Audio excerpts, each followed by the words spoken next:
Real number part two. Real number part two में हम समझेंगे यूक्लिड्स डिवीज़न लेमा और यूक्लिड डिवीज़न एल्गोरिथम, दोनों एक ही चीज़ है, सिर्फ अगर एग्जाम्स में आएंगे तो लिखे अलग आएंगे। डिवीज़न लेमा लिखाएगा, एल्गोरिथम लिखाएगा।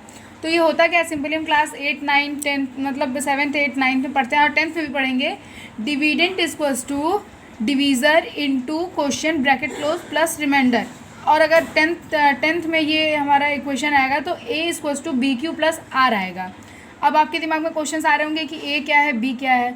तो ए बी पॉजिटिव इंटीजर्स हैं, सिंपली पॉजिटिव इंटीजर्स हैं, ये कभी निगेटिव नहीं हो सकते। और क्यू और आर यूनिक होल नंबर्स हैं, यूनिक होल नंबर्स हैं।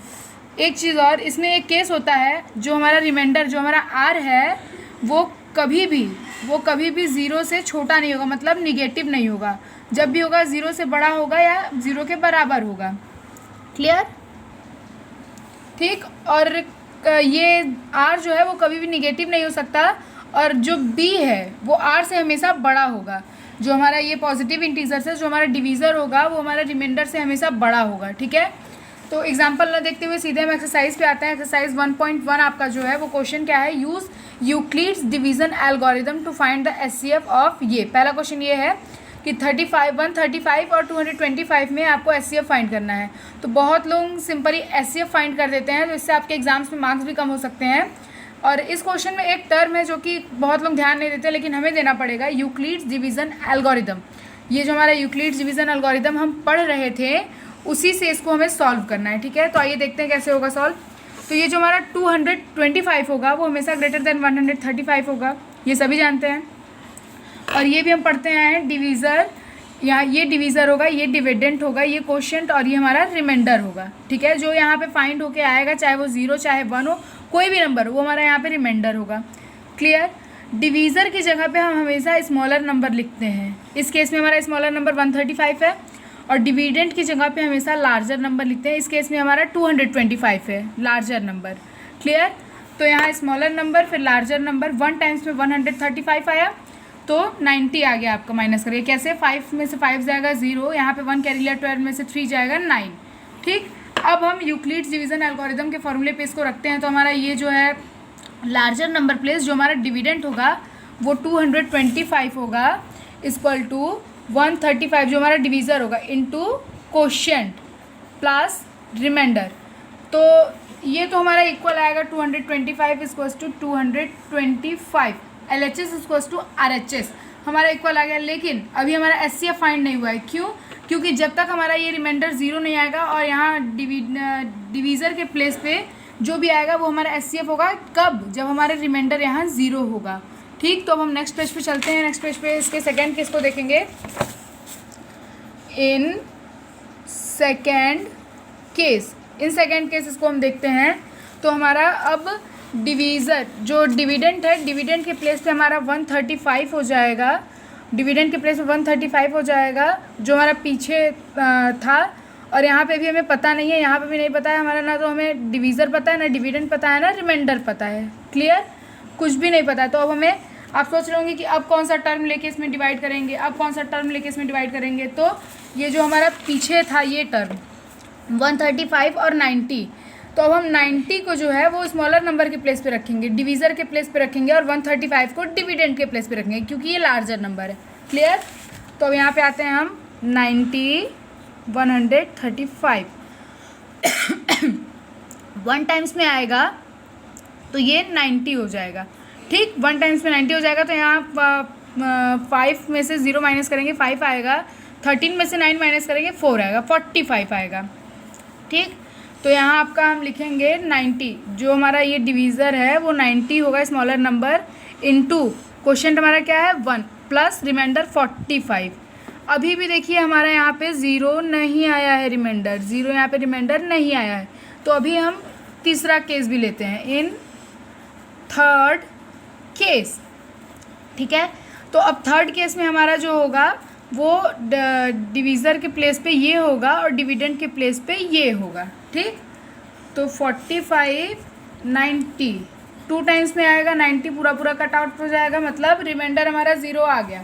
तो अब हम इस केस में यहाँ पे रिमाइंडर हमारा 0 आ गया, तो अब हम यहाँ लिखते हैं 90 dividend equals to divisor into 2 plus 0। अब हमारा रिमाइंडर 0 है, तो यहाँ जो डिवीज़र का प्लेस है वो 45 है। तो अब हम लिख सकते हैं hence the HCF of 135 and 225 is 45। ये सिंपली हम लिख सकते हैं। अब इसका सेकेंड क्वेश्चन लेते हैं। 196 एंड 38220। अब इनका HCF निकालना है, मतलब देन अब हम क्या करेंगे, इसमें फॉर्मूला तो वही होगा सारा। स्मॉलर नंबर क्या करेंगे, बाहर रखेंगे 196 डिवाइडेड बाई 38220। तो ये 195 टाइम्स में पूरा आपका चला जाएगा। 195 टाइम्स में पूरा आपका चला जाएगा। आप करके देख लीजिएगा। यहाँ रिमाइंडर फर्स्ट टाइम में ही हमारा 0 हो गया है। तो अब हमारा HCF जो होगा वो हम देखते हैं, ठीक है। तो करके देख लीजिएगा, आपका 0 आएगा। देन उसके बाद हम फॉर्मूले में अप्लाई करते हैं A=BQ प्लस R। A की जगह पे हम क्या लिखेंगे, 38220 B की जगह पे क्या लिखेंगे, 195 इंटू मतलब क्वोशिएंट इंटू डिवीज़र। ये B है, ये Q है, उल्टा हो गया है। उसकी जगह पे ये लिखेंगे प्लस, रिमाइंडर हमारा 0 बचा है। तो हमने पढ़ा था कि जो डिवीज़र के प्लेस पे होता है, मतलब डिवीज़र जो हमारा ये है वो हमारा HCF निकल के आता है, क्योंकि यहाँ रिमाइंडर हमारा 0 हो गया है, ठीक। तो hence the HCF of 196 and 38,220, the HCF of इतना का इज़ 196 हो गया। Clear friends. थर्ड क्वेश्चन आप अपने से करेंगे, ठीक है। इजी है, हो जाएगा। 2 क्वेश्चन से आपको आइडिया मिल गया होगा, ठीक है। अब हम देखते हैं NCERT का second question. So that any positive odd number is from 6Q plus 1 और 6Q प्लस 3 और 6Q plus 5 where Q is some integer. मतलब सिंपली बोल दिया Q इज़ सम इंटीजर है, ठीक है। इंटीजर भी हो सकता है, यूनिक होल नंबर भी हो सकता है, ठीक है। क्वेश्चन नंबर 2 हम देखेंगे,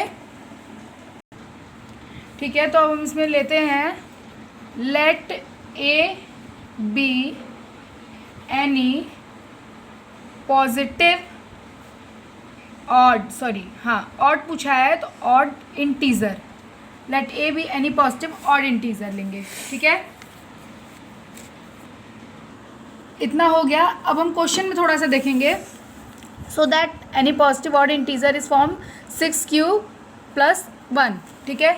तो यहाँ पे हमें क्या दिख रहा है, हमें यहाँ पे दिख रहा है BQ प्लस R का इक्वेशन दिख रहा है। 1 की जगह पे R हम रखेंगे और BQ मतलब 6 की जगह पे B। तो यहाँ हम लिख लेते हैं B=6, ठीक। यहाँ एक केस हम ये लिख लेते हैं। अब हम अपना फॉर्मूला लिख लें, यूक्लिड्स लिखते हैं, by Euclid's division algorithm, by Euclid division algorithm. तो हमारा क्या होगा, A=BQ प्लस R। ये लिखना मत भूलिएगा, ये आपका लिखना मत भूलिएगा, ये इजी और इम्पॉर्टेंट टर्म होता है। अभी हमने पीछे आपको समझाया था कि जो R होगा वो या तो 0 के बराबर होगा या तो 0 से ज़्यादा होगा, कभी भी 0 से कम नहीं होगा, मतलब निगेटिव में नहीं होगा, और B से हमेशा छोटा होगा, ठीक। तो R की वैल्यू हम क्या क्या लिख सकते हैं, जब B से छोटा होगा मतलब B की वैल्यू 6 है, और 0 के बराबर और 0 से बड़ा होगा, तो R की वैल्यू हम 0, 1, 2, 3, 4, 5 तक लिख सकते हैं, क्योंकि हमारी B की वैल्यू 6 है, तो इससे आगे हम नहीं जा पाएंगे। Clear. Then if B = 6, then A 6Q plus R। पहला केस हम क्या लिखेंगे, R की जगह पे B = 6 वर R = 0। तो यहाँ पे R की जगह पे हम 0 लिखेंगे, तो A = 6Q हो जाएगा। ऐसे ही अगर हम R की जगह पे A और A की जगह मतलब R की जगह पे हम 1 रखते हैं, तो 6Q प्लस 1 हो जाएगा। फिर R की जगह पे फिर हम 2 लिखते हैं, तो A = 6Q प्लस 2 हो जाएगा। ऐसे ही R की जगह पे हम 3 लिखते हैं, तो 6Q प्लस 3। फिर R की जगह पे 4 रखते हैं तो 6 प्लस 4 a = 6 + 5 इतना टर्म आपका निकल के आ गया, मतलब ये सारे टर्म आपके निकल के आ गए। इसमें आपका अभी हम जानते हैं कि अगर कोई भी ऑड नंबर अगर हम लेते हैं, अगर हम 3 लेते हैं और 6 जो हमारा इवन है तो इवन से मल्टीप्लाई करेंगे तो हमारा इवन ही आएगा, ठीक। और अगर उसमें +1 कर देते हैं तो वो ऑड हो जाएगा, ठीक। ये एक एग्जांपल था, तो यहाँ एग्जांपल के तौर पे अगर हम लेते हैं 6 अगर q की वैल्यू ऑड होगी तो ये पूरी वैल्यू ऑड हो जाएगी, क्योंकि यहाँ +1 है। 6 की वैल्यू अगर यहाँ ऑड होगी तो 6 × 6 12 हो जाएगा +2, लेकिन यहाँ पे इवन हो जाएगा, क्यों? क्योंकि यहाँ जो रिमाइंडर है वो हमारा इवन है। क्लियर? तो अब हम लिखेंगे इसके लिए, अब हमें प्रूफ करना था तो हो जाएगा ये, अब छोड़ दीजिए, ये एग्जांपल था एक, तो लिखेंगे hence positive odd integers are 6q + 1, 6q + 3, 6q + 5।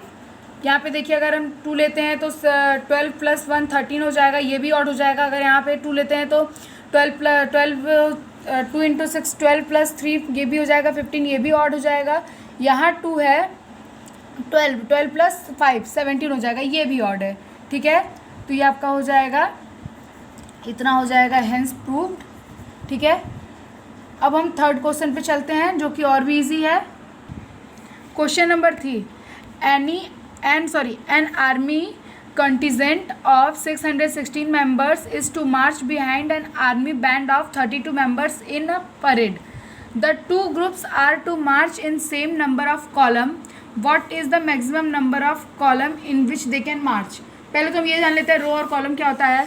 तो रो हमारा ये होता है और कॉलम हमारा ये होता है, ठीक है। रो ऐसे होगा, कॉलम ऐसे होगा, क्लियर। तो इस क्वेश्चन में सिंपली ज़्यादा कुछ बोला नहीं है, इसमें सिंपली ये बोला है कि 616 एंड 32 का हमें HCF निकालना है। क्या निकालना है? HCF, क्योंकि यहाँ बोल दिया है, आप सीधे सीधे देखिए, यहाँ पे बोला है मैक्सिमम नंबर ऑफ कॉलम्स, मतलब हाईएस्ट कॉमन फैक्टर आपका बोल दिया, highest number of column, highest common factor बोल दिया है, ठीक है। तो अब हम बाई यूक्लिड्स डिवीजन एल्गोरिदम से फाइंड करते हैं, ठीक है। तो वो फॉर्मूला हमारा क्या होता है? A = BQ + R होता है। तो हम HCF कैसे निकाले थे पिछली बार? जो स्मॉलर नंबर था वो हमारा हमेशा डिवीज़र प्लेस पे होता है और ये हमारा डिविडेंड प्लेस पे होता है। कहाँ होता है? डिविडेंड प्लेस पे। तो 1 टाइम्स में हमारा आएगा क्या? 32। 11 में से 2 जाएगा, 9 बचेगा, और यहाँ पे आपका 5 में से 3 जाएगा तो 2 बचेगा। ये 6 ऐसे नीचे ही एज इट इज़ उतार लेते हैं हम। 9 टाइम्स में पूरा का पूरा, मतलब कुछ रिमाइंडर बचेगा, वो हम देखते हैं क्या बचेगा। 288 आएगा आपका, 288 आएगा, जिसमें से ये इससे कैरी ले लेगा, 16 में से 8 जाएगा, ये आपका बचेगा। क्लियर? ये आपका बचेगा, आपका ये क्या है? रिमाइंडर बचा हुआ है। क्लियर? रिमाइंडर आपका ये बचा हुआ है।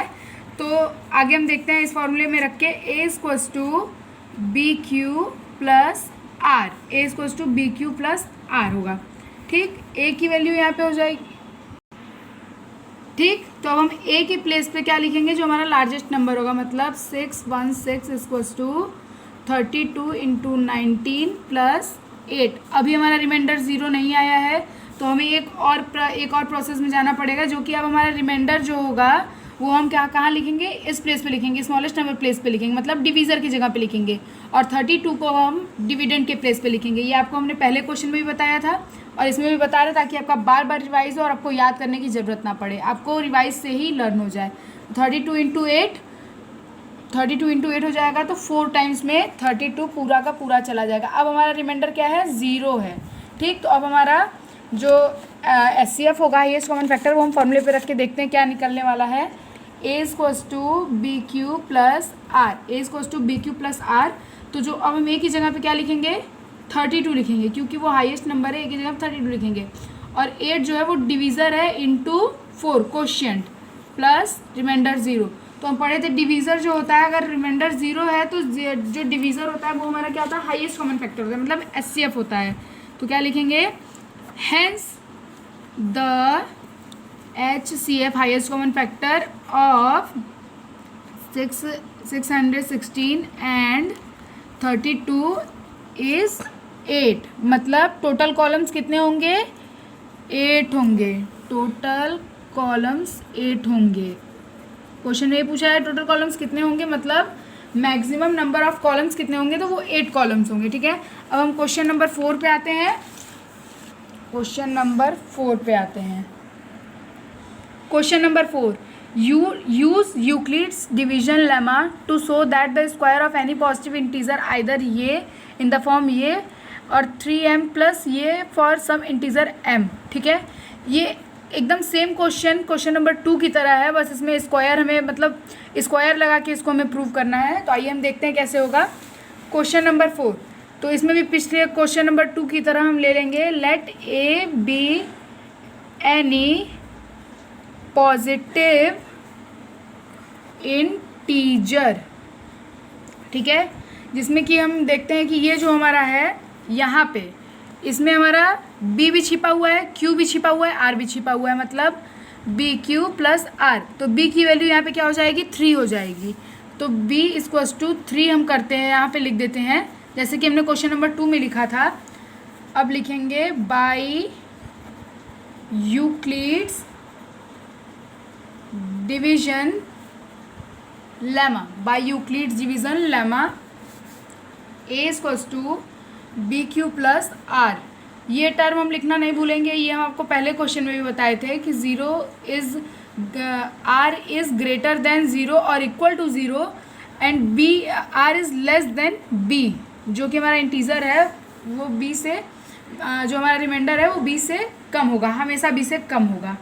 ठीक है, तो पहला तो हमारा क्या बनता है, मतलब r की वैल्यू हम पहले क्या लिख सकते हैं, b की वैल्यू 3 है तो हम r की वैल्यू क्या लिख सकते हैं, 0 1 2। ठीक, 3 इसलिए नहीं क्योंकि 3 ऊपर लिखा हुआ है। Clear, a equals to 3q plus r लिख सकते हैं, b की वैल्यू 3 थी, a इक्वल्स टू 3q मतलब b की वैल्यू 3 लिख के q प्लस r लिख सकते हैं। क्लियर, यहाँ पे भी लिख देंगे। जितनी बार ये इक्वेशन हम लिखेंगे यूक्लिड्स डिवीजन लेमा का उतनी बार हमें ये केस लिखना पड़ेगा। ये ज़रूरी होता है, मतलब ज़रूरी होता है, ये रूल्स के अकॉर्डिंग होता है। ठीक है, लिखेंगे अब हम all possible value of r is 0 1 2। Question से आप ऐसे ही करके लिखेंगे, ये ऐसे ही रफली लिख दिया था, all possible value. Then where r equals to 0, r अगर 0 है तो a की वैल्यू क्या होगी, 3q प्लस 0 मतलब a equals to 3q। Squaring, then उसके बाद हमें स्क्वायर फाइंड करना है। क्वेश्चन में सीधे बोला था, क्वेश्चन हमारा सीधे बोला था square of any positive integers, मतलब स्क्वायरिंग बोथ साइड करेंगे हम। क्या करेंगे, स्क्वायरिंग बोथ साइड। तो इस साइड दोनों स्क्वायर होगा, a स्क्वायर प्लस 3q का होल स्क्वायर। यहीं स्क्वायर नहीं लगा देंगे, नहीं तो आपका गलत हो जाएगा, होल स्क्वायर करेंगे। a square 9q square. ठीक, 9q स्क्वायर आपका हो जाएगा। देन a इक्वल्स टू, इसमें हमारा 3 भी छिपा हुआ है जो कि हमें पहले ही चाहिए होगा। 3 इक्वल्स टू 3q स्क्वायर लिख सकते हैं, मल्टीप्लाई करने पे x स्क्वायर ही आएगा। ठीक, इसको ये लिख सकते हैं। फिर a स्क्वायर प्लस 3m लिखेंगे। क्यों लिखेंगे, क्योंकि हमें प्रूव करने में चाहिए होगा। लेकिन एक चीज़ लिखना नहीं भूलेंगे, let m equals to 3q square, मतलब m की जगह, मतलब 3q स्क्वायर की जगह पे हमने m को माना है। And m is some integer, जो कि हमारा क्वेश्चन में दिया हुआ है।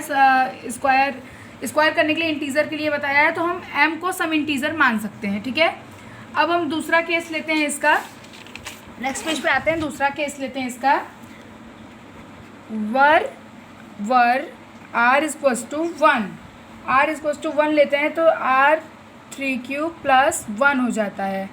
क्लियर, r 3q प्लस 1 हो जाता है। अब इसका हम करेंगे squaring both side, squaring both side, A square plus 3 plus 1 का होल स्क्वायर, ठीक है। ए स्क्वायर प्लस, ये हमारा किसका फॉर्मूला बन गया है, ये हमारा ए प्लस बी का होल स्क्वायर बना है। ए प्लस बी का होल स्क्वायर का फॉर्मूला क्या होता है, A square plus B square plus 2ab। तो हम उसी हिसाब से लिखेंगे ए स्क्वायर इसका स्क्वायर प्लस 1 का square plus 2 into 3q into B जो हमारा 1 है। तो इसको क्या लिख सकते हैं, 9q square plus 6q plus 1। ये हमारा अरेंज हो गया क्वाड्रेटिक इक्वेशन में, लेकिन इसको हमें फाइंड नहीं करना है। इन दोनों में हमारा 3 छिपा हुआ है, क्लियर। तो इन दोनों में से हम 3 कॉमन लेते हैं तो हमारा हो जाएगा 3q स्क्वायर प्लस 2q, 1 बाहर ले लेते हैं क्योंकि 1 में हमें 3 कहीं नहीं मिलेगा तो 1 बाहर ले लेते हैं, ये ए स्क्वायर बराबर हो जाएगा, ठीक। देन उसके बाद हम लेते हैं A square equals to 3m plus 1, यहाँ भी लिख देंगे let m equals to 3q square plus 2q। कब ये होगा, एंड m इज़ जब m हमारा सम इंटीजर्स के फॉर्म में होगा, तब ये हम फॉर्म लिख सकते हैं, और ये लिख सकते हैं जब m हमारा इंटीजर के फॉर्म में होगा, क्लियर। नेक्स्ट हमारा वर r जो होगा वो 2 होगा, ठीक। तो a equals to 3q plus 2 लिखेंगे। A square squaring both side इसमें भी करेंगे, स्क्वायरिंग बोथ साइड इसमें भी करेंगे, तो हमारा A square equals to 3q plus 2 का होल स्क्वायर हो जाएगा, क्लियर। तो इसको फाइंड करते हैं, A square plus B square plus A square B square plus 2ab। इसको अरेंज कर लेते हैं, A square plus B square मतलब 12q प्लस 4। इसको अरेंज कर लिया हम, ये क्वाड्रेटिक इक्वेशन में हो गया। अब इन दोनों में हमें 3 छिपा हुआ मिल रहा है, लेकिन इसमें तो नहीं है, तो इसको हम तोड़ेंगे, और इसको हम तोड़ के क्या लिख सकते हैं, 12q प्लस 3 प्लस 1 लिख सकते हैं। अब इन 3 में मिला, इसमें नहीं है, कोई बात नहीं, इसको हम बाहर ही रखेंगे, ए स्क्वायर। अब ए स्क्वायर इक्वल्स टू क्या लिखेंगे, इसमें अगर 3 कॉमन लेते हैं तो 3q square plus 4q plus 1 यही होगा, और ये 1 बाहर ही ले लेंगे, ठीक। अब हम क्या लिख सकते हैं, A square equals to 3m plus 1 लिख सकते हैं। इसके लिए हमें यहाँ केस लिखना पड़ेगा जैसे हम इन सब में लिखते आए थे, let m equals to A then m is some integer, let m equals to 3q square plus 4q plus 1, ठीक। And m is some integer, ठीक। देन अब हम लिखेंगे hence if can be said that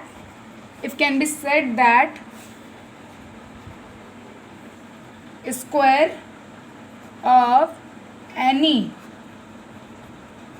positive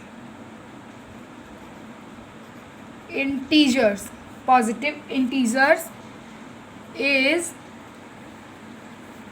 either of the form 3m और 3m plus 1, ठीक। As a same question number 5 है, but इसमें square है और उसमें क्यूब है, तो हम देखते हैं उस क्वेश्चन को, पढ़ के देखते हैं एक बार। Use Euclid's division lemma to show that the cubes of any positive integer is of the form 9m, 9m plus 1 और 9m प्लस 8, क्लियर। अब हम इसको देखते, तो क्वेश्चन नंबर 5 हम पहले से ही सॉल्व कर लिए थे, इसलिए समझा देते हैं क्योंकि वीडियो ज़्यादा लंबा हो जा रहा है, ठीक है। Let A be any positive integer and जो बी होगा वो 3 होगा। अब आपके दिमाग में क्वेश्चन आ रहे होंगे कि पहले तो हम इसको बी क्यू प्लस आर, मतलब यहाँ पे इसको इस फॉर्म को हम 3 मानते थे, मतलब इस फॉर्म को बी मानते थे, लेकिन अगर हम 1000 बी की जगह पे 1000 करते हैं, 10,000 करते हैं, 10 लाख करते हैं, कुछ भी करते हैं, तो हमारी वैल्यूज़ वही आएंगी, ये प्रूफ भी होगा, लेकिन प्रोसेस आपका लंबा जाएगा। इसमें भी 3 छिपा हुआ है, इसमें भी 3, मतलब आपको वो कॉमन नंबर देखना है जो सबसे छोटा हो। इसमें भी 3 है, इसमें भी 3 है और इसमें भी 3 छिपा हुआ है। क्लियर? तो हम बी की जगह पे इसलिए यहाँ पे 3 लिए हुए हैं। ठीक है, तो a equals to 3q plus R where q is greater than 0 और इक्वल टू 0। ठीक है, एंड जो 0 है, हाँ, तो पिछला वाला ही केस हमारा है, ये वाला केस है ये वाला केस है, पिछला वाला ये r जो होगा वो 0 से बड़ा होगा और 0 के इक्वल होगा और b से हमेशा छोटा होगा। ठीक, तो इस केस में हमारा एक r हो जाएगा, एक r की वैल्यू हमारी 0 हो जाएगी, जो कि यहाँ +0 करते तो कोई वैल्यू, कोई माने नहीं होगा। +1 अगर ये दूसरी वैल्यू r की 1 और ये तीसरी r की वैल्यू है जो कि 2 है। Therefore every number can be represent as this 3 forms. ठीक है, तो जैसे केस फर्स्ट, केस सेकेंड उधर मतलब ले रहे थे r की वैल्यू ये, r की वैल्यू वो, तो अब यहाँ पे केस में आ गया है in case 1 when a equals to 3q, मतलब यहाँ पे अगर हम +0 करते हैं, r करते हैं, तो भी हमारा वही आएगा, 0 का कोई वैल्यू नहीं होगा प्लस में, a³ + 3 का होल क्यूब, तो यहाँ हो जाएगा 3 का क्यूब 27 होगा, देन ये क्यूब हो जाएगा। ठीक, यहाँ ये क्यूब हो जाएगा, a³ इक्वल्स टू 27, a³ हो जाएगा, ये क्यूब हो जाएगा। ठीक, अब हम इसमें से हम 3 कॉमन लेते हैं। ठीक है, इसमें से हम 3 अगर कॉमन लेंगे तो हमारा क्या बचेगा, अंडर ब्रैकेट ये यहाँ हम कर देते हैं, इसमें से अगर हम 3 कॉमन लेते हैं तो हमारा 3 क्यूब बचेगा। ठीक, तो अब हम इसके जगह पे, मतलब अब उसको हमें 9 लेना है, अब ये 3 तो हम लेंगे नहीं, अब हमें 9 लेना है, तो यहाँ 3 करके अब यहाँ 9 कर देते हैं। हर में हम पिछली बार में हमें स्मॉलेस्ट नंबर लेना था, अब हमें लार्जर नंबर लेना है, तो यहाँ 9 और यहाँ ब्रैकेट 3 क्यूब कर देंगे, और यहाँ पे अब m को हम लेट कर लेंगे 3 क्यूब लेट कर लेंगे, तो हमारा a क्यूब इस टू क्या हो जाएगा, 9m हो जाएगा। इसके जगह पे हमने ये लेट कर लिया है, तो हमारा a क्यूब इस टू 9m हो जाएगा। क्लियर? यहाँ तक क्लियर हो गया। In case second when a equals to 3q + 1, अब यहाँ पे r की वैल्यू जो है वो 1 है, तो यहाँ पे a³ इक्वल्स टू 3q + 1 का क्यूब लेते हैं, तो ये हमारा फॉर्मूला क्या होता है फॉर्मूला हमने क्लास 9th में भी पढ़ा है, मतलब क्लास 9 से स्टार्टिंग में पढ़ा है हमारा। a + b³ का फॉर्मूला क्या होता है, a + b³ का फॉर्मूला क्या होता है, a³ + b³ + 3ab + a + b। Solve करेंगे तो आपका यही फॉर्म आएगा। क्लियर? अब a³ 9 हम कॉमन ले लेते हैं, क्योंकि दूसरा टर्म जो था, मतलब ये जो टर्म है यहाँ पे भी 9, मतलब 9 हमारा लार्जर नंबर है, तो यहाँ 9 टर्म हम कॉमन ले लेते हैं। इन तीनों में से 1 को अकेला छोड़ देते हैं, क्योंकि 1 के पास उतना पावर नहीं है, मतलब 1 के पास 9 देने के लिए नहीं है सिंपली। तो ये जो इतनी वैल्यू है, इसमें से 9 हम कॉमन ले लिए। अब इतनी वैल्यू के जगह पे हम इसको m मान लेते हैं, तो ये क्या हो जाएगा, 9m + 1, a³ equals to 9m + 1, where m is an integer such that m equals to, ये वही चीज़ यहाँ पे भी है, m is an integer such that m equals to, ये हो जाएगा। क्लियर? अब इन थर्ड केस लेते हैं हम। In case third when a equals to 3q + 2, when a equals to 3q + 2, cubing both side, जैसे पिछले में करते आए थे क्यूबिंग बोथ साइड, वैसे इसमें भी करते आएंगे एज अ सेम। यही फार्मूला जो ये फार्मूला है वो भी यहाँ पे भी वही आपका फॉलो करेगा। करके देख लीजिएगा, इसका आपका आंसर यही आएगा। हमने डायरेक्ट कर दिया है, आपका आंसर यही आएगा। करके एक बार देखिएगा, करेंगे तो आपकी प्रैक्टिस भी हो जाएगी। अब इसमें से इतने में से हमने 9 कॉमन ले लिया। अब हमने 4th क्वेश्चन में क्या किया था कि इसको तोड़ दिया था, जो लास्ट टर्म था उसको तोड़ दिया था, लेकिन यहाँ पे हम नहीं तोड़ेंगे क्योंकि हमारे पास उतना मिलेगा ही, 9 कॉमन मिलना ही नहीं है। क्लियर? तो अब हम इसके जगह पे m लिखेंगे, जैसे पिछले में करते आए हैं, 3m + 8। इसके जगह पे m मान लिया था 3m + 8, जो कि यहीं पे 3m + 8, where m is an integer such that m equals to, ये। तो हम यहाँ लिखेंगे therefore the cube of any positive integer is of the form of 9m comma 9m+1 और 9m+8। अब आप यहाँ पे हेंस प्रूफ का टैग भी लगा सकते हैं, ठीक है, क्योंकि आपका ये एक्सरसाइज कंप्लीट हो गया है। नेक्स्ट पार्ट में आपको हम एक्सरसाइज 1.2 भी समझा देंगे। क्लियर?